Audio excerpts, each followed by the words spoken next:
बिस्मिल्लाहिर्रहमानिर्रहीम। अस्सलाम वालेकुम नाज़रीन, आप यूट्यूब चैनल देख रहे हैं। मैं इमरान खान हूँ। सबसे पहले अफगानिस्तान में जो अफसोसनाक वाक़या पेश आया एक रीहैब सेंटर के ऊपर, या जो बहाली मरकज़ होता है जहाँ पे नशे के लोगों का इलाज होता है, उस पर अटैक हुआ और फिर पूरी दुनिया को अब तालिबान हुकूमत बता रही है कि ये वाक़या कैसे हुआ और पाकिस्तान को इसके लिए ज़िम्मेदार ठहराया जा रहा है। पाकिस्तान ने इसकी तरदीद की है, लेकिन कुछ बड़ी अजीब चीज़ें हुई हैं। मैं आपके साथ शेयर कर देता हूँ और ये भी बताता हूँ ये वाक़या क्यों हुआ और कैसे हुआ। देखिए, हैरत अंगेज़ तौर पर पाकिस्तान की जानिब से जो अस्करी ज़राए से खबरें देने वाले लोग हैं, या जो टाउट्स हैं, या बहुत सारे ऐसे लोग जो जुड़े हुए हैं और सोशल मीडिया पे भी इन्होंने अपनी एक अच्छी खासी तादाद इकट्ठी कर ली है, कौम का पैसा खर्च कर रहे हैं और कुछ लोगों को तरबियत भी दी गई है कि ये काम किया जाए। तो अब ये एक तूफान खड़ा किया गया था। सबसे पहले तो ये बयानिया शुरू में बनाया गया कि ये एक असला डिपो है जिसके ऊपर हमला किया है पाकिस्तान एयरफोर्स ने। पहला दावा यही था कि ये एक असलाह डिपो है जिस पर पाकिस्तान एयरफोर्स ने हमला किया। तब तक किसी ने नहीं कहा कि यहाँ पर हमला नहीं हुआ। दूसरा मौक़िफ़ यह आया कि यहाँ पर खुद कुछ बम्बार तैयार हो रहे थे और इसलिए यहाँ पर अटैक किया गया। फिर एक मौक़िफ़ यह आया बाद में कि ये तो नशे के आदी थे, इनके तो घर वाले भी इनसे तंग थे, अगर ये मारे गए तो क्या हो गया। और फिर अब आखिर में एक मौक़िफ़ हम ये भी सुन रहे थे कि कुछ लोगों ने ये भी कहा कि ये अफगानिस्तान की हुकूमत ने खुद ही एक फॉल्स फ्लैग ऑपरेशन कर दिया है और अपने लोगों को खुद मार दिया ताकि पाकिस्तान पर इल्ज़ाम लगाया जाए। दरअसल ये मामला है क्या, इसमें बीबीसी की एक रिपोर्ट है कि इस जगह की हैसियत क्या है। माजी में ये जगह जो है ये फेनिक्स के नाम से मशहूर थी, फेनिक्स कैंप के नाम से मशहूर थी और ये अमेरिका के ज़ेरे इस्तेमाल थी क्योंकि अमेरिका ने यहाँ पे कब्जा किया हुआ था। ये काबुल का इलाका है और अमेरिकी फ़ौज ने यहाँ पे एक तरबियती कंपाउंड बनाया हुआ था जहाँ पे तरबियत दी जाती थी उन लोगों को जो अमेरिका के काम आते थे। और 2016 में अमेरिका ने ये जगह खाली कर दी थी। ये फैसिलिटी, ये जगह अमेरिका ने 2016 में छोड़ दी थी। फिर 2017 में जो उस वक्त की अफगान हुकूमत थी, उस हुकूमत ने 2017 में इस जगह पे रीहैब सेंटर बना दिया कि मंशियात के आदी जो लोग हैं उनका इलाज यहाँ पे किया जाएगा और बाकायदा इसका नाम बना दिया, इसकी जगह बना दी और इसका बजट बन गया, सारा कुछ होना शुरू हो गया। तो 2017 से लेकर तालिबान की हुकूमत आने तक ये रीहैब सेंटर ही रहा है, इलाज का मरकज़ नशे के आदी लोगों के। अब 2021 में आती है तालिबान की हुकूमत और जब उनके सामने ये आया तो उन्होंने इसको उसी मरकज़ के तौर पे बहाल रखा। उन्होंने इसको छेड़ा नहीं और ये वही काम वहाँ चलता रहा। अब हुआ ये है कि माजी में क्योंकि इसको अमेरिकन इस्तेमाल करते रहे तो ये ऐसा लगता है कि गलत इंफॉर्मेशन की बुनियाद पर यहाँ पे बमबारी हुई है।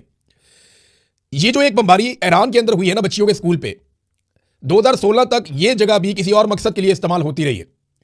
बाद में यहाँ पे बच्चियों का स्कूल बन गया और अब इस जगह के ऊपर एक अटैक भी हो गया। तो जो हमला आवर फोर्सेस होती हैं उनकी ये रिस्पॉन्सिबिलिटी होती है कि वो कम से कम इतनी तसल्ली करेंगे जहां पे वो अटैक करने जा रहे हैं, जिस टारगेट को वो हिट करने जा रहे हैं, जहां पे सिविलियंस तो नहीं है, सिविलियंस का नुकसान नहीं होना चाहिए। अब पाकिस्तान के अंदर लोग इस पर बात करते हैं, वो कह रहे हैं ये गद्दारी है, ये गद्दार है मुल्क का, ये मुल्क का दुश्मन है, ये बागी है। ये हर वो आदमी जो इस पर बात कर रहा है उसको गद्दार डिक्लेयर कर रहे हैं, या उसे कह रहे हैं तालिबान का हमायती है, या उसे कह रहे हैं दहशतगर्दों का साथी है, या उसे पाकिस्तान में कहा जा रहा है ये तो गद्दार है। देखिए, सच बोलना कोई गद्दारी नहीं होती। सिविलियंस का कत्लेआम पाकिस्तान में हो, अफगानिस्तान में हो, ईरान में हो, दुनिया के किसी कोने में हो, वो गलत है और उसे जवाब नहीं दिया जा सकता। कोई शख्स जो मारा जाए वो मुसलमान है, गैर मुस्लिम है, जो बेगुनाह मारा गया उसका बर्डन आएगा सारी दुनिया के ऊपर और इसके ऊपर बोलना सबके लिए जरूरी है। ये कोई गद्दारी वद्दारी नहीं है। जब तक आप जुल्म को जुल्म कहना नहीं सीखेंगे, खुलकर आप इसके बारे में इजहार नहीं करेंगे, तब तक जुल्म रुकेगा नहीं। अब अमेरिका में बेशुमार लोग, सियासतदान, वहां का मीडिया, वहां के आम लोग, वो खुलकर इजहार कर रहे हैं कि अमेरिका ने इसराइल की जंग के अंदर बिला वजह शमूलियत की। वो अमेरिकन हुकूमत को लताड़ रहे हैं, अमेरिकन हुकूमत के ऊपर तनकीद कर रहे हैं, लेकिन उन्हें कोई भी गद्दार नहीं कह रहा। जो बाइडन ने तनकीद की डोनाल्ड ट्रंप पे, लेकिन उसे गद्दार नहीं डिक्लेयर किया गया।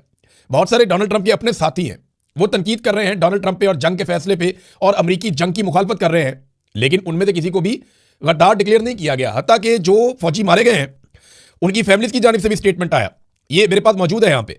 मैं इसे देख रहा था कि जो फौजी मारे गए उनकी फैमिलियां ये कह रही हैं कि जनाब ये लड़ाई बंद की जाए, ये जंग नहीं होनी चाहिए थी, ये गैर जरूरी जंग है। और ये एक फौजी जो मारा गया है, इसकी फैमिली, ये साथ तस्वीर भी आप देख सकते हैं, इनकी वीडियो भी देख सकते हैं। ये सियाफान अमरीकी हैं और ये बता रहे हैं उनकी फैमिली के लिए गलत हो गया, ये जंग बंद करनी चाहिए। अब इन्हें कोई गद्दार तो नहीं कह रहा, इनको तो कहा जा रहा है इनका फौजी जंग में मारा गया, लिहाजा इनको तो एजाज दिया जा रहा है अमेरिका में, लेकिन ये लोग कह रहे हैं जंग बंद कर दी जाए। तो ये गद्दार तो नहीं बन गए। अमेरिका के ऊपर बहुत सारी दुनिया में तनकीद हो रही है, अमेरिका के अंदर तनकीद हो रही है, कोई भी गद्दार नहीं बन रहा। तो पाकिस्तान के अंदर ये प्रॉब्लम क्या है कि आप निशानदेही करें किसी गलत चीज की, साथ ही ये गद्दार है। फौज सियासत में किरदार क्यों अदा करती है, आप ये पूछ लें, जी ये गद्दार है। फौज कारोबार क्यों करती है, आप ये पूछ लें, जी ये गद्दार है।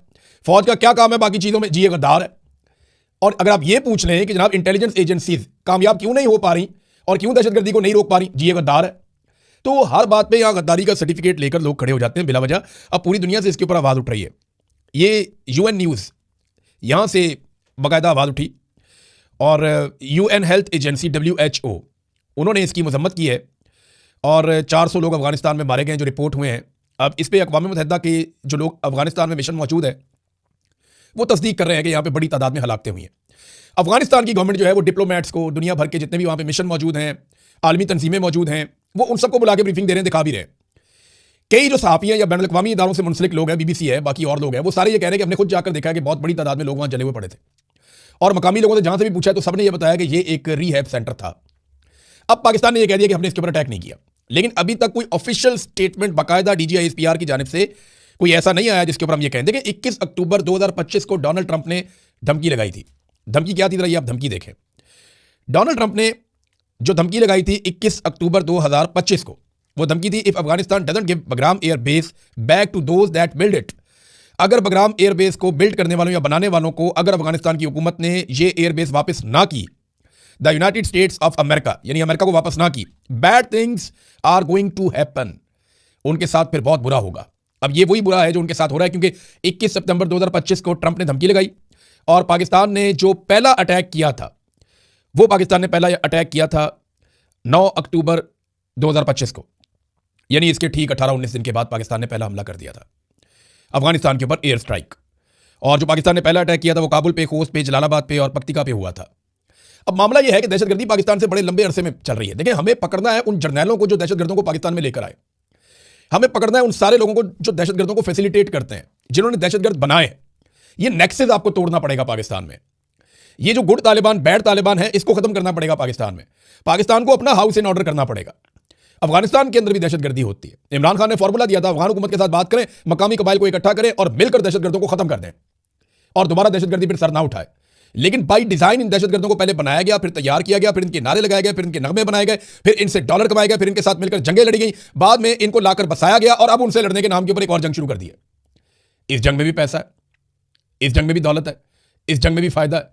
तो ये डोनाल्ड ट्रंप को खुश करने के लिए ऐसा दिखाई देता है कि ये सारा खेल है, क्योंकि अगर आगे बढ़ना है तो गलत को गलत आपको कहना पड़ेगा और हकायक को आपको देखना पड़ेगा। ये नहीं हो सकता कि आप अफगानिस्तान के ऊपर तो अटैक करें, लेकिन जिन जर्नैलों ने ये दहशतगर्दों को बनाया और लाकर बसाया, उनसे आप सवाल भी ना करें, हालांकि वो मौजूद है। नाज़रीन, दूसरी एक इंपॉर्टेंट खबर जो थी वो मैंने आपको पिछले वीलॉग में बताया था कि अली लारजानी जो हैं उनकी शहादत की तस्दीक हो गई है।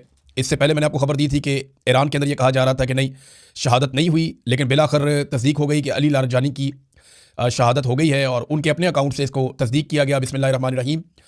मिल्लत अजीज़ और सरबुलंद ईरान, अल्लाह का बंदा अल्लाह से जा मिला, अल्लाह का बंदा शहीद होकर अल्लाह से जा मिला। इस तरीके से उन्होंने ये एक उनके अकाउंट से ट्वीट करके ये अनाउंसमेंट की गई है। और इसके बाद ईरानी अफवाज ने मुसाद और इसराइल के खिलाफ जहन्नुम के दरवाजे खोलने की धमकी दी और उसके फ़ौरन बाद हमने देखा कि बड़े पैमाने पर बमबारी शुरू हो गई है और इसराइल पर बहुत तेज़ी से बम बरसाए जा रहे हैं। जो मनाजर दिखाई दिए गुज़िश्ता रात में वो बड़े खौफनाक थे। अली लारजानी एक ऐसी मोतदल आवाज़ थे जिनके साथ मुज़ाकरात किए जा सकते थे। इसराइल एक एक करके वो तमाम आवाज़ें बंद कर रहा है और अमेरिका के रास्ते भी बंद कर रहा है। यानी अमेरिका ने अगर मुज़ाकरात करके यहाँ से निकलना है तो ऐसे मोतदल लोगों से ही मुज़ाकरात होंगे ना, जिनकी मुज़ाकरात करने की कैपेसिटी है। जब ज़्यादा सख्त गीर लोग आ जाएंगे जो मरने मारने पर तुले होंगे तो उनसे क्या मुज़ाकरात किए जाएंगे। जो आयतुल्लाह अली खामनाई जिन्हें शहीद किया गया, उन्होंने फतवा दिया हुआ था कि हम एटम बम नहीं बनाएंगे। अब उनके बाद उनका फतवा किधर गया। अब अगर ईरान एटम बम बनाता है, मैं आगे चल के आपको बताता हूं कि ये आबनाए हुर्मुज़ को खुलवाना अमेरिका के लिए कितना ज़रूरी और कितनी बड़ी मुसीबत बन गया है। लेकिन लारजानी के बाद सईद जलीली को अब लगा दिया गया है नेशनल सिक्योरिटी काउंसिल का सेक्रेटरी। इससे पहले वो थे। तो इसराइल अमेरिका के रास्ते बंद कर रहा है, हर ऐसी आवाज़ को खामोश करवा रहा है, हर ऐसे लीडर को कत्ल कर रहा है जिसके साथ मुज़ाकरात या बातचीत हो सकती है। लिहाजा ये जंग ऐसा लगता है कि अब लंबी चलेगी। तो डोनाल्ड ट्रंप को जो है वो हर हाल में आबनाए हुर्मुज़ को खुलवाना है। ये खुलेगी कैसे? देखिए, ऑप्शन क्या है उनके पास। नंबर एक तो ये है कि बहुत सारे ममालिक डोनाल्ड ट्रंप के साथ मिल जाएं और मिलकर ईरान के ऊपर दबाव डालें, चाहे लड़के डालें चाहे वैसे डालें, और ये आबनाए हुर्मुज़ ज़बरदस्ती खुलवा दें। उसमें ईरान को कोई ना कोई फेस सेविंग इन्हें देनी पड़ेगी या उनसे लड़ना पड़ेगा। दूसरा रास्ता यह है कि अमेरिका अकेला खुलवा दे, लेकिन उसमें अमेरिका को बहुत ज़्यादा कुर्बानी देनी पड़ेगी, बड़ी तकलीफ बर्दाश्त करनी पड़ेगी, नुकसान बर्दाश्त करना पड़ेगा, क्योंकि ईरान मारेगा ऐसे तो बैठेगा नहीं। तीसरा, पहले जंगबंदी हो जाए, उसके बाद फ्री कैन बैठ जाएं और बैठ कर ये कहें कि जनाब ईरान के हम ये मामलात मान लेते हैं, ईरान हमारे ये मामलात मान ले और ये आबनाए हुर्मुज़ को खोल दिया जाए। इसमें रशिया और चीन, पाकिस्तान इवन और तुर्की बड़ा इंपॉर्टेंट रोल प्ले कर सकते हैं। एक तरीका ये भी है। चौथा एक तरीका है जिसके ऊपर अभी कोई बात नहीं कर रहा, ना कोई करना चाहता है। ईरान एक एटमी तजर्बा कर दे और उसके बाद खुद ही आबनाए हुर्मुज़ खोल दे कि जनाब हमने अपने आप को अब महफूज कर लिया, अब अगर जो हमारे साथ लड़ेगा तो वो नताइज का जिम्मेदार खुद होगा। सारी दुनिया ये जानती है कि ईरान जिस तरह धमाके करता है या जिस तरह जवाब देता है वो कोई कसर नहीं छोड़ता। लिहाजा जब उसके बाद एटम बम होगा ना तो ये लड़ाई खत्म हो जाएगी हमेशा के लिए, ऐसा दिखाई देता है। फिर वो आबनाए हुर्मुज़ गुडविल जेस्चर के तौर पे खोल देगा, ठीक है सारी दुनिया यहाँ से ट्रैवल करे, हम भी तिजारत करें, आप भी तिजारत करें, कोई किसी को नहीं रोकेगा। तो फिर एक नई सिचुएशन बन जाएगी। अमेरिका का अकेलापन जो है वो डोनाल्ड ट्रंप को काटना शुरू हो गया है। और अमेरिकन के लिए मुश्किल बढ़ रही है। यानी बर्तानिया, जर्मनी और फ्रांस, ये वो ममालिक हैं जो हमेशा अमेरिकी इत्तेहाद की रीढ़ की हड्डी रहते थे। ये बहुत अमेरिका के लिए बढ़ के बातचीत भी करते थे, दुनिया के सामने नैरेटिव भी रखते थे। इनके बहुत बड़े बड़े मीडिया हाउसेज हैं, वो पूरी दुनिया को बताते थे कि एक्चुअली करना क्या है। नैरेटिव बिल्डिंग करते थे, अमेरिका के साथ खड़े होते थे, इनके हथियार काम आते थे। तो ये बर्तानिया, जर्मनी और फ्रांस, इन्होंने तो साफ इनकार कर दिया कि हम ईरान के खिलाफ इसराइली और अमेरिका की लड़ाई का हिस्सा नहीं बनेंगे। यूरोप और बर्तानिया, ये तो गया इनके हाथ से। ऑस्ट्रेलिया, जापान और जनूबी कोरिया, ये दूसरा एरिया है, ये भी हाथ से गया। ना जापान साथ खड़ा हुआ, ना जनूबी कोरिया साथ खड़ा हुआ, ना ऑस्ट्रेलिया साथ खड़ा हुआ। हत्ता कि अमेरिका का जो बिल्कुल हमसाया है कनाडा, जो हमेशा से गैर मशरूत तौर पे अमेरिका के साथ रहा, वो भी साथ खड़ा नहीं हुआ। तो डोनाल्ड ट्रंप जो है वो अकेले होते चले जा रहे हैं। अरब ममालिक जिन्होंने अमेरिकन को अपने लिए एक हिफाजत का जिम्मेदार समझा था, यहां पे बहुत सारे फौजी अड्डे बनाकर दिए, अरबों डॉलर्स अमेरिका के ऊपर खर्च किए उन्होंने, अरबों डॉलर्स उन्होंने दिया अपनी हिफाजत के लिए।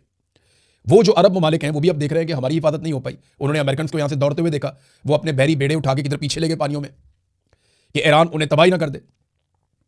फिर एक अमेरिकी बहरी बेड़ा जो यूएसएस जेरल्ड है, वो वहां पे उसमें आग लगी हुई है और वो आग बुझ नहीं रही, काफी देर हो गई है, समंदर के अंदर है वो, उसके अंदर आग लगी हुई है, वहां काफी नुकसान हो गया है, फौजियों के सोने के बिस्तर शिस्तर भी जल गए, वो बहुत बुरे हालात में बेचारों के। तो अमेरिकन के लिए एक से बढ़ के एक मुसीबत है। डोनाल्ड ट्रंप को यहां तक कहना पड़ गया कि जनाब अब तो नेटो किसी काम का नहीं रहा, जब ताउन की जरूरत थी तो नेटो ने तो ताउन किया नहीं, अब अमेरिका को भी नेटो की जरूरत नहीं रही। तो सवाल यह पैदा होता है कि सेंट्रल एशिया के वो मालिक या यूरोप के वो मालिक जो रशिया के मुकाबले में अमेरिका को अपना सेवियर समझते थे, ये हमें बचाएगा। शहबाज शरीफ ने क्या कहा था कि you are the saviour of South Asia, पूरे जनूबी एशिया के एक सेवियर है, मुहाफिज है। डोनाल्ड ट्रंप को कहा, सैल्यूट भी मारा। तो क्या वो वाकई मुहाफिज हो सकता है? ईरान ने नाको चने चबवा दिए हैं, तो रशिया और चाइना क्या करेंगे, लोग ये सोच रहे हैं। तो ऐसा दिखाई देता है कि वर्ल्ड ऑर्डर तब्दील हो रहा है। अब ये नहीं होगा कि अमेरिका के पांव में सबका पांव, वो कहावत है कि हाथी के पांव में सबका पांव, अब वो नहीं होगा। अमेरिका के पांव में सबका पांव वाला मामला खत्म हो जाएगा। अब सारे अपनी अपनी पॉलिसी बनाएंगे, अपने अपने तरीके से चलेंगे, दुनिया में नए इत्तेहाद बनेंगे, नए उसूलों के मुताबिक बनेंगे। और उसके इशारे यूरोप से आना शुरू हो गए हैं। यूरोप को रशिया से बातचीत करनी पड़ेगी, ठीक है आप अपनी हुदूद में रहें, हम अपनी हुदूद में रहें, मिलकर कारोबार करते हैं, अमेरिका के साथ भी कारोबार करें, चाइना के साथ भी कारोबार करें। तो चाइना तो ब्लैकमेल होने के लिए तैयार नहीं है, और चाइना बार बार ये कह रहा है कि बातचीत के जरिए से मामला हल किया जाए। नाज़रीन, मैं एक थोड़ा सा छोटा सा तकाबली जायजा आपके सामने रखना चाहता हूं पाकिस्तान की एस्टेब्लिशमेंट और अमेरिका के रवैये का।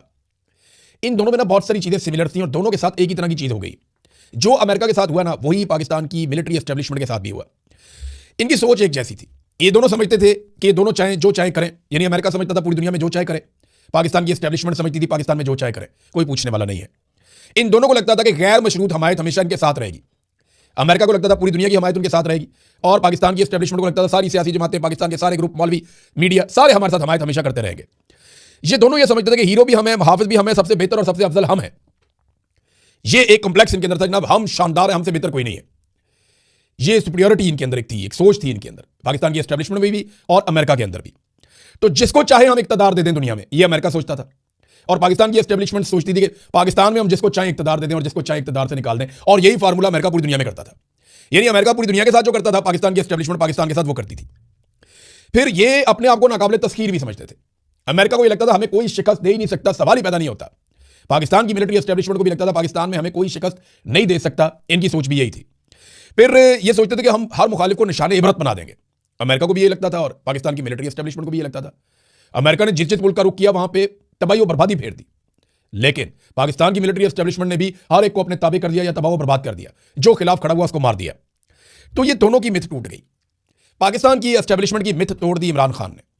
ये सारी चीजों की, ना वो झुक रहा है, ना सरेंडर कर रहा है, ना पीछे हट रहा है। अवाम भी एस्टेब्लिशमेंट के खिलाफ कर दिए, लोग खड़े हो गए हैं, कोई बात सुनने को तैयार नहीं। इलेक्शन में एस्टेब्लिशमेंट के माथे पे शिकस्त लिख दिया पाकिस्तानियों ने, और 8 फरवरी 2024 को ऐसी शिकस्त दी एस्टेब्लिशमेंट को कि ये सारी जिंदगी जख्म चाटेंगे।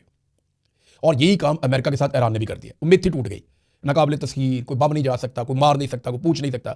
तो वर्ल्ड ऑर्डर तब्दील हो रहा है। इसी तरह पाकिस्तान के अंदर भी ताकत का जो तवाजुन है, जो ऑर्डर है, वो बदल रहा है। पहले अमेरिका फैसला करता था दहशतगर्द कौन है और ठीक कौन है, यही पाकिस्तान में एस्टेब्लिशमेंट भी करती थी। अमेरिका बताता है दुनिया को कि गद्दार कौन है और अच्छा इंसान कौन है, अच्छा मुल्क कौन है, यही पाकिस्तान की एस्टेब्लिशमेंट पाकिस्तान में करती थी। लेकिन अब ये सारे पैरामीटर्स बदल रहे हैं। ये छोटा सा एक मेरे दिमाग में आ रहा था, मैंने कहा आपके सामने रखूं, आपके साथ शेयर करूं ये चीज, और ये एग्जैक्टली ऐसे ही हुआ है। नाज़रीन, अरब अमारात की तरफ से एक इशारा आया कि वो आबनाए हुर्मस खुलवाने की अमरीकी फौजी मुहिम का हिस्सा बन सकता है। देखिए ना, अगर तो ये अमन के दौर में हो और वो मिलजुल के करें तो फिर तो ये ठीक है, लेकिन अगर अभी वो किसी ताकत के तौर पर करने जाएंगे तो इसराइल के बाद जिस मुल्क पे सबसे ज्यादा ईरानी ड्रोन और मिसाइल गए वो यूएई है, ये डाटा बता रहा है। तो यूएई के लिए एक बड़ी मुश्किल पैदा हो जाएगी। ईरान तख्ता मश्क बना लेगा यूएई को, क्योंकि इनका जो तरक्याती मॉडल है वो दिफाई नुक्ता नज़र से नहीं है। मैंने पहले भी बताया कि इन्होंने शानदार तरक्की की है, कमाल यूएई इन्होंने बनाया, ऐसी डेवलपमेंट की है कि दुनिया हैरान हो जाती है। दुनिया में सबसे शानदार काम यूएई के लोगों ने किया और उसके लिए उनकी हुकूमत खराज तहसीन के लायक है, कमाल काम किया उन्होंने। लेकिन अगर इस वक्त वो किसी लड़ाई में उतर जाते हैं ईरान के साथ, तो ईरान तख्ता मश्क बना देगा और यूएई का बहुत बड़ा नुकसान हो जाएगा, मुझे जो दिखाई दे रहा है। भारत मेरे ख्याल में ये वो बात उन्होंने की है कि जब कभी अमन का दौर आएगा, फिर कोई अगर फोर्स बनेगी तो वो उसका हिस्सा बनेंगे। फिलहाल तो वो दिखाई नहीं दे रहा। ये लड़ाई मुझे ऐसा लगता है कि अभी थोड़ी और लंबी चलेगी। और ईरान ने बड़े शदीद हमले शुरू कर दिए हैं अली लारिजानी की शहादत के बाद इसराइल पर। अब वो हमले क्या नतीजा निकालते हैं अगले वीडियो में पता चल जाएगा। अब तक के लिए इतने, अपना ख्याल रखिएगा, अपने चैनल का भी। अल्लाह हाफ़िज़।